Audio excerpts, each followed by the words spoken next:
Hello guys, how's it going? My name is Dalrin, and today we'll be doing the Assassination Rogue 6.2 guide for patch 6.2.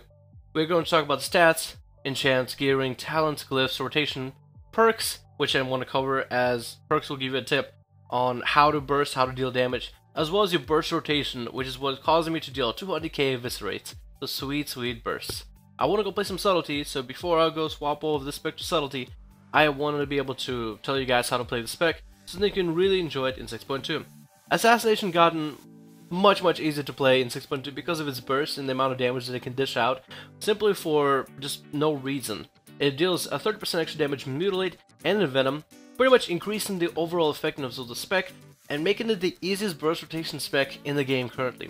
But before we get to the actual burst and whatnot, let me go through the stats. You want to stack Mastery. First thing, for Assassination, it is all of your poison damage. That means your auto attacks from whatever poison you have, your poison applications. It actually directly affects Envenoms as well, as data mined by Wowhead. So that also applies with Death from Above, which is how Assassination gets us crazy huge bursts. So Mastery is the first stat you want to stack. After that, split between Versatility or Crit, you can stack either one. Then Haste, and then Multi-Stack. So Multi-Stack you don't want to stack for Haste, not really either. You really want to look out for gear with Mastery, and after that, Versatility and Crit are fine. Again, your enchants for all of your necks and rings and everything is Mastery, as well as your weapons, which I haven't gotten for these weapons yet. But even without the enchants for my weapons, I'm still doing 200k crits, and which is crazy. So gearing wise, you want to look for stats with Mastery, and that's really what you want to look at for the most part. Some of the trinket choices as well, I should cover this before I continue anywhere into the video. Right now I have a Versatility proc trinket and then an on-use agility trinket. For anybody that's not human, you will want to have this one, this proc trinket, or there's another version for Mastery. I'm not sure which one is better right now, but both of them have pretty much similar playstyle, except one gives agility, which directly affects everything, attack power wise, and the other one is Mastery, which affects your overall sustained damage as well as your burst. So that is something you should do. Definitely, if you're not human, get yourself an on-use trinket, because that will be needed with your burst. And then you should get a versatility trinket if you are non-human. If you are human, I like to get a proc trinket and an on-use trinket. I like the agility one. You can go with the mastery one. Either one works. So when it comes to talents, there's a couple different choices you can go with Assassination. There's actually some choices are kind of death set in, and you should really work with them. But there's a couple different variations, like at least for level 15 talents, you can actually go Night Stalker, Subterfuge, or Shadow Focus. The reason for that is I most of the time will prefer Subterfuge, but Night Stalker can directly apply with our 4-piece buff, 4-piece PvP bonus with our armor. When you use Vanish, you gain 5 common points, and the critical chance of your next Mutilate, Dispatch, Envenom, or Ambush is increased by 100%. With the amount of Mastery that we have, with how much Mastery we stack, with Envenom also being buffed by 30% for 6.2, you can use Vanish with Night Stalker, Envenom, and it will hit as hard as a DFA. So you can do DFA, Vanish, and Venom, so you pretty much hit for damage worth of 2 DFAs. You shouldn't Vanish DFA because DFA is a 2-piece, 2 finisher ability. It'll have a first AoE finisher, then the slam down finisher. So in order to avoid that, Night Stalker will only consume the AoE portion. So you want to use Night Stalker with Vanish and Venom, not DFA. Just for example, but you can go Shadow Focus or Subterfuge. I like Subterfuge because it gives me more utility when I open up.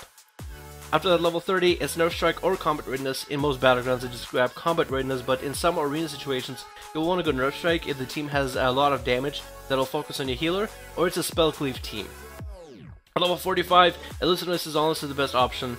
I tried Leeching and Cheat Death. It doesn't work all that well. I guess Leeching can be used in battlegrounds if you're just casual, but for the most part, Elusiveness is a much better option. At level 60, Shadow Step and Burst Speed are both equally the same. They have advantages and drawbacks as well, so it depends on your playstyle, whichever one you enjoy. At level 75, I guess for Sustain you can go Internal Bleeding, but because of so much burst, you want to go with Parent Weak, just because Assassination has this burst ability. So, this capability to burst whenever you want to. So I really would go Prayer in the Week because it gives you more damage overall in battlegrounds and arenas, as well as for a more flexible playstyle, so you can line up your damage really whenever with whoever. Level 19 Mark for Death is honestly the best option Some people can go Anticipation, I guess it's part of a playstyle, but Mark for Death is honestly the best value for it. I know Shuriken's got buffed a little bit, but it's honestly not worth grabbing even today. At level 100, you would think all 3 talent choices are great, and most of them are, but because of the 30% Envenom buff, Death from Above makes it for a much better option, especially during our burst. It is kind of insane just how much burst we can deal. I mean, yeah, you can go Shadow Affliction, yeah, you can go for more sustained Venom Rush, or you can just hit somebody for 200k, vanish, Envenom for 100k, and that's it, game over. So this is the talent options for you guys. There's some options, mostly in the level 15 tree for Assassination, but at level 100 I would definitely recommend Death from Above. Again, it all depends on your playstyle, but this is the best options that I have seen myself use, as well as other high rated players use, so take it or leave it. So when it comes to glyphs, there's really a couple of different preferences you can roll with. I'll tell you 2 glyphs that I feel like should be recommended, and almost even rudimentary in your playstyle. Glyph Disappearance, making you vanish a 1-minute cooldown, allowing you the more usefulness of your 4-piece bonus for PvP, firstly, and allowing you to play this ability defensively or offensively, plus 1-minute cooldown compared to 2, makes it that much better of an ability. And Glyph of Energy, increasing your maximum energy by 20, gives you overall stronger opener, stronger versatility with it, and stronger capability, as well as being able to cap out on as much energy as possible for Assassination is pretty paramount, and I'll cover that in perks section. There's one perk that really allows you to dish out the most amount of damage, and the more energy you have, the more likely you are to line up that damage without needing of, like, you know, any coolies. So for the last option, you can go with the Glyph of Blind in most arena situations if there's any dots that you might be putting out or your team members might be putting out, so you make sure to blind them, not to make sure that the dots don't, you know, break the blind, since you are a dot-based spec. Some of the other options for Battlegrounds, you can go Glyph of Cheap Shot to give you a half a second advantage within your opener, allowing you to get much stronger of a burst whenever you open up, and by stronger I mean a little bit more time to burst. Have half a second extra will allow you to be able to Cheap Shot, do your whole burst rotation without ever having to go into a kidney shot, which is kind of insane. Some of the other options is Feint, can be used in arenas depending on what kind of situation you're in. Garrote can be used against Spellcleave teams. If you don't have that many dots on your team, you can forego Glyph of Blind for Garrote. Recovery can be used in a 2v2 situation if you run with a healer and you're going into dampening game. Stealth can be used in certain situations. I used to use this back in Mr. Pandora to reset and pretty much be a peel bot. I would run away, stealth up, cheap shot while Nerve Strike is up, and then go keep doing that over and over, and this way we would avoid the other team's burst. Some people have said Glyph of Vendetta for PvP is good because it only reduces the damage we deal by 5%, but increases duration, so you get pretty much more burst as long as you're staying on your target. So technically, yes, you're dealing more damage, but for Assassination, with the amount of burst that we have, I feel like 30% extra damage increase on Vendetta with our one-shot burst. I feel like the more amount of damage we can deal within short moments, the better. But again, that's something I agree, I'm telling you, and that is something I have seen other people go for, and I'm talking about like the high rated players have gotten 2200 and above. So again, take it or leave it, but I feel like being able to deal as much damage as possible in the opener, even if it's only 5% difference, that 5% difference is going to make a difference between 180k in Venom or 200k in Venom. So I feel like I'd rather go with the extra damage. Now we don't really have a rotation, but I am going to go over some of the abilities you should be using. And really, Assassination core abilities, it really kind of describes it all, because you really just PvE for the most part when it comes to PvP.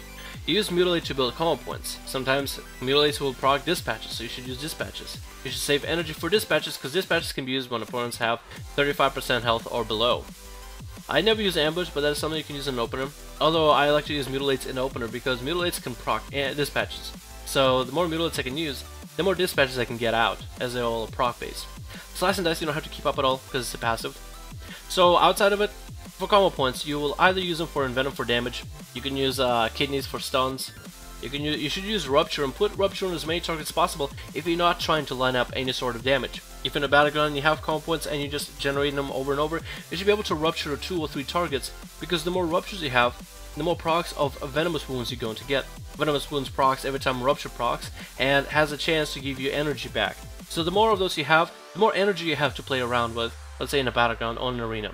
Even in an arena situation, you would want to poison up with Rupture as many targets as possible, even pets. So if you can get one Rupture, that'd be great, but 2 is really optimal. So even if you can line it up on a healer and a DPS or something, depending on what kind of situation you're facing in arenas, you want to get Rupture on as many targets as possible, but I would say 2 or 3 is a comfortable number. I wouldn't go as far as just poison up everybody, because that is very difficult to do. It takes a lot of energy, and you're pretty much in the rest of the time running around poisoning everybody, and you never really have the time to line up bursts with Envenoms. So that is really the rotation, quote unquote, for Assassination Rogues, and then you have different abilities such as DFAs, you have your CC abilities when you go into stealth, from Garrote to Cheap Shot. So that's what you would use as applied. If you need CC, you go for CC. There's no really way to explain a rotation for that. It's really just all situational, and the answer for most of them would be depends. It's like, how to use Garrote? Well, it depends.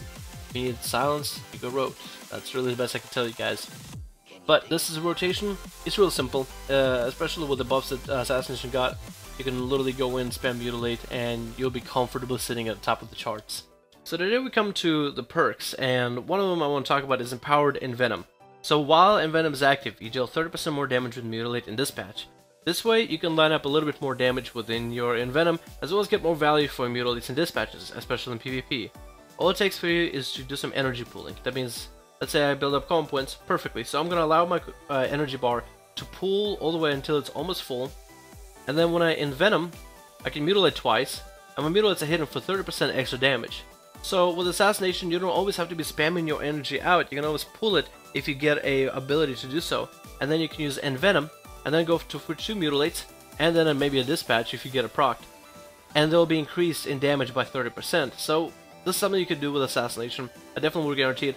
Although it's not like you're going to lose out on too much damage if you don't follow this. This is something you can do for extra damage, because honestly Assassination does plenty of damage without having to follow this trick.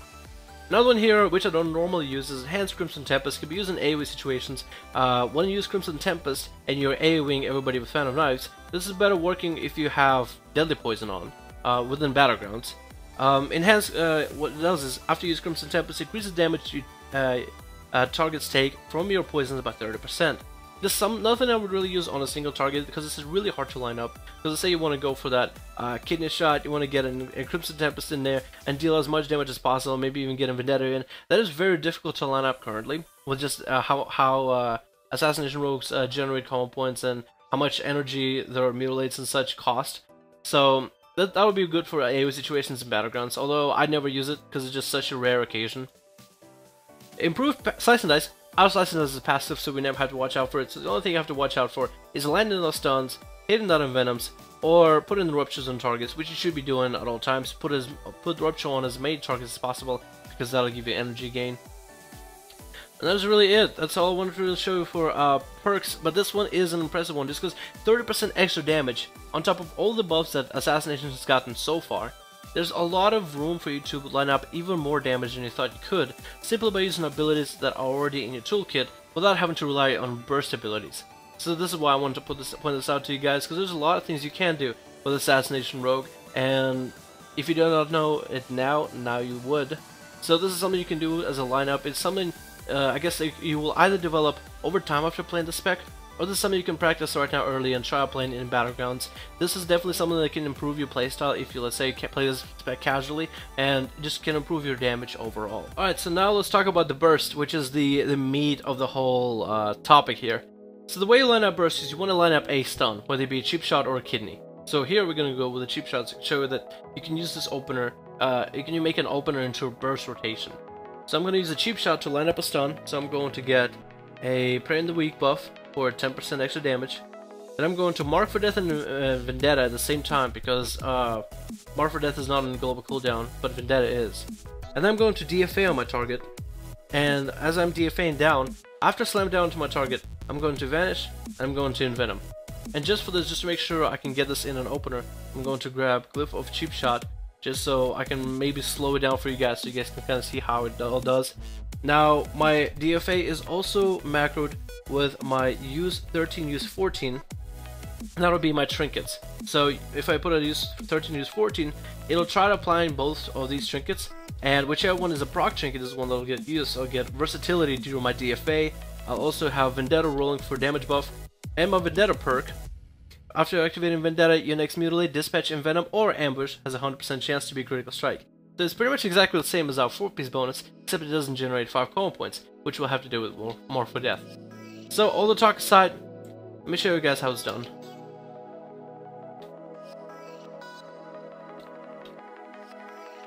Now the amount of damage you saw there, and it will definitely increase if you have 4-piece or mastery bonuses on your daggers if you get the mastery in chance. And the damage can vary because I know it's 100% guaranteed crit, but yeah, sometimes I've gotten higher damage than this, but maybe that's because I was in different arena situations where I've gotten attack power buff or something. But if you just take a look at the damage, how much damage we dealt, we had an Venom hit a target for 154k, then 128k, and then 102k. So there's definitely more than one hit, and then there was a multi-strike crit for 30k. So that was a crazy amount of damage. I mean, that is enough damage to really kill a horse. That's really it. Then there was a death from above AoE, but that's not really that much of a buff to it. So that's really our burst. It's all about the envenoms, back-to-back envenoms. That's all you need to do in the game. And that is really how you burst Assassination. And outside of the burst, you can really just mess around with the perks, as I've told you guys. Use the envenom, and then use mutilates into target. Line up a stun, mark for death, envenom, mutilate in order to do side damage. So you're pretty flexible with damage, but when it does come to your burst, it's really just unmatched and unparalleled and really difficult to dodge. The spec has become easier to play, I feel like, than Combat Rogue with 6.1, which is a good thing. So new players and players coming back to the game, trying out Rogue, can definitely pick the spec up much easier than it was. Well, this is really it. This is the guide for Assassination 6.2, guys. The updated version. I'm going to go swap the spec to Subtlety, and I'm going to figure out how to play Subtlety. And I'll get back to you guys with some videos and a guide for that as well. But hopefully you guys did enjoy this. Hopefully this helps you started as playing Assassination Rogue. Hopefully this was enough information for you guys. If you have any questions, again, use the comment section and I'll be able to respond to you guys best that I can. But try to be specific in your questions, not generalized, as it'll make it that much easier for me to answer your question. Hopefully you guys enjoy yourselves. My name is Dalrin, and I'll see you guys in the next video.